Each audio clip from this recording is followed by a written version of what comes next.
Dende hai anos, o pobo de Vilaxoán está a sufrir un importante descenso de poboación. A maioría da xente moza mudouse a outros barrios de Vilagarcía ou outras vilas da contorna. Unha perda de habitantes que foi letal para os comercios da vila, especialmente para a Praza de Abastos, que resiste grazas á labor de 3 negocios: Pescado Santa María, a Carnicería Venceslao e a Frutería Sara. No, mi madre, aquí era xente, 20 personas polo menos a vender daquela.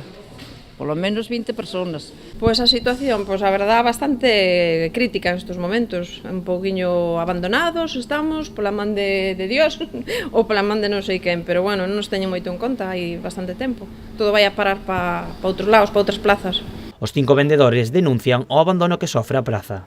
Sería bo que nos tuveran en conta en canto a unhas reformas que chamaran un pouco a atención, e que se supera que hai unha plaza aquí que podemos atender como en calquer outro lado. Que non se ve o que é onde está localizada a plaza. Moita xente non sabe nin que hai plaza en Vilaxoán. E agora, desde que se fixo o parque, os coches van todos por aquel lado. Non veñen por esta carretera, o que sería a carretera antigua. O cartel, se mirades fora, é un carteliño así. O sea, non hai señalización da plaza, nin nada.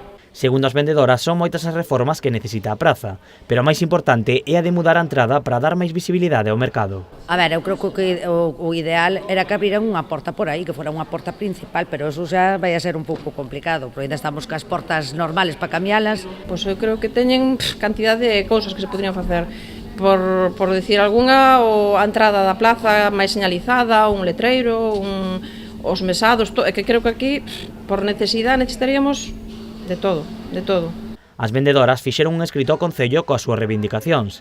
Aseguran que dende Rabella prometeron visitar a praza e atendelas, pero que iso non aconteceu. É que moi mal, levamos reclamando moito tempo unhas melloras, como podedes ver está todo feito un Cristo, os portales rotos, arreglaron a porta do baño, entramparon a que o único que fixeron.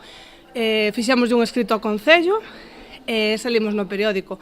Visto a amenaza do periódico, a concejala chamounos a falar con ela. Si, nos prometió que antes de fin de ano viría por aquí co Concello, co alcalde. Aquí non apareceu ninguén. Os negocios resisten grazas á veciñanza que prefire produtos frescos e de calidade. As reformas permitirían a estas vendedoras mellorar as súas vendas e seguir mantendo viva a histórica Praza de Abastos de Vilaxoán.